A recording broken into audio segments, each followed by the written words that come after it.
d'ailleurs en parlant de ma pédiatre. Tant que elle, en qui j'ai vraiment 100% confiance, que j'adore, ne me mettra pas en garde sur certaines choses, c'est pas vous. Je parle pas en généralité, je parle pas de vous tous, je parle de certaines personnes qui vont se reconnaître.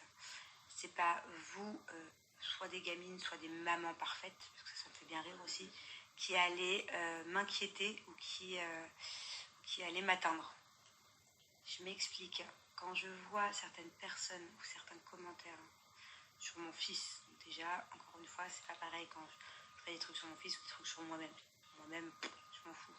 Et heureusement que sur mon fils, je passe au-dessus aussi. Parce qu'il y a certaines personnes qui sont tellement malveillantes et méchantes. Je vous souhaite que le karma ne se retourne pas dans votre gueule d'ailleurs.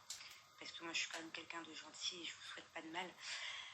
Mais quand je lis des fois certaines choses, comme quoi mon fils, par exemple, il aurait par exemple du retard parce qu'il ne fait pas encore des phrases, ou alors qu'il dit plein de mots, il a un gros vocabulaire et il comprend tout. Après, oui, attention, il y a des enfants qui sont en avance, qui a 1 an et demi, parlent et qui récitent l'alphabet. Moi, mon fils, en tout cas, il est pas forcément en avance, mais il est pas en retard. En tout cas, toutes mes copines mamans et toutes les mamans que j'ai autour de moi, à l'âge de Thiago, leur enfant ne parlait pas forcément. Donc ça, c'est vraiment, encore une fois, n'importe quoi. C'est à 2 ans, avoir le vocabulaire qu'a Thiago, c'est très très bien. Je suis très fière de lui. C'est comme à l'époque, quand vous me disiez oui, n'importe quoi, Thiago, il a 1 an, il marche toujours pas. Non mais, Thiago, ouais, super, il a marché à 14 mois et alors il marche, là, il se débrouille bien, non? Donc, en fait, chaque enfant a son rythme. Chaque enfant ne peut pas tout faire en même temps. Je vous le répète, je vous le répéterai. Moi, mon fils, à 8 mois, il avait pratiquement toutes ses dents. Voilà, il y a des enfants à 8 mois, ils n'ont qu'une seule dent. Comme les enfants ne peuvent pas savoir monter et descendre des marches et faire autre chose en même temps. Il y a des étapes dans la croissance d'un enfant et c'est pas forcément dans le même sens pour tout le monde. Et alors, quand je lis que mon fils, c'est une honte parce qu'à 2 ans, il a 2 ans et 2 semaines, il porte encore des couches. Mais alors là c'est le pompon. Alors ça c'est vraiment le pompon parce que le nombre d'enfants que je connais qui ont été propres juste avant de rentrer à la maternelle, parce que on est obligé d'être propre pour aller à la maternelle, il me semble, ou à l'école, quelque chose comme ça, à 3 ans. Mon fils, il a encore 1 an devant lui, quoi. Je connais très très peu d'enfants, et je pense que ma pédiatre ce sera pareil. D'ailleurs, je lui poserai la question ce soir. Très peu d'enfants qui sont propres à 2 ans, qui ne portent plus de couche du tout.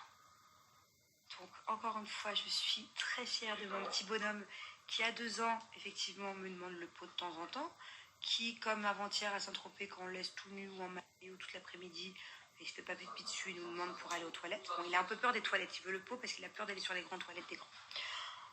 Mais comment est-ce que vous pouvez juger un enfant de 2 ans qui n'est pas propre ou qui ne parle pas parfaitement? C'est vraiment une honte pour vous. Donc soit, encore une fois, vous êtes des gamines qui ne savez pas de quoi vous parlez et allez à l'école, faites un CAP enfance et revenez parler avec moi. Soit vous êtes des pseudo-mamans parfaites. Votre enfant, apparemment, à 1 an, était propre, parlait, courait. Carrément, il a eu le bac à 1 an, votre enfant. Tant mieux, je suis très contente pour vous. Mais non, mais arrêtez de juger, franchement, et arrêtez de parler d'un enfant. Enfin, je vous souhaite vraiment qu'un jour, vous n'ayez pas de vrais problèmes justement par rapport à ça. Mon fils, il n'a aucun retard, je touche du bois. Mais si c'était le cas, vous vous rendez compte que ça se fait pas de dire des trucs comme ça, qu'il y a vraiment des enfants qui ont du retard et qui peuvent lire ce genre de commentaires et qui peuvent être frustrés, qui peuvent être blessés et qui peuvent être mal dans leur peau. Enfin, je sais pas, la stupidité de certaines personnes de mes réseaux, franchement, des fois. Je connais plein d'enfants autour de moi qui ont été chez l'orthophoniste. Même à l'époque, même mon petit frère, même moi, j'ai été chez l'orthophoniste. Parce qu'en CP, à 7 ans, je ne savais toujours pas dire les L. Le lait, par exemple, je disais yé. Mais c'est pas grave, en fait. C'est courant d'aller chez l'orthophoniste pour un enfant, tant mieux. Si quelqu'un des professionnels peuvent nous aider. C'est pas à 2 ans, quand même, qu'on va juger le langage de mon fils. Finir parce que je vais être en retard. Si mon fils, même, il voulait porter des couches à 3 ans, 4 ans, 5 ans, qui est-ce qui lui change ses couches? Qui? C'est vous? C'est moi? C'est qui? C'est moi. Donc, tant que moi, ça me dérange pas. Même mon fils, s'il va à 18 ans, je lui change ses couches. C'est mon fils, c'est l'amour de sa mère. Bon, allez, bref. Je vais aller m'habiller et je vais aller dire à Julien d'arrêter de jouer à la play parce qu'on est en retard.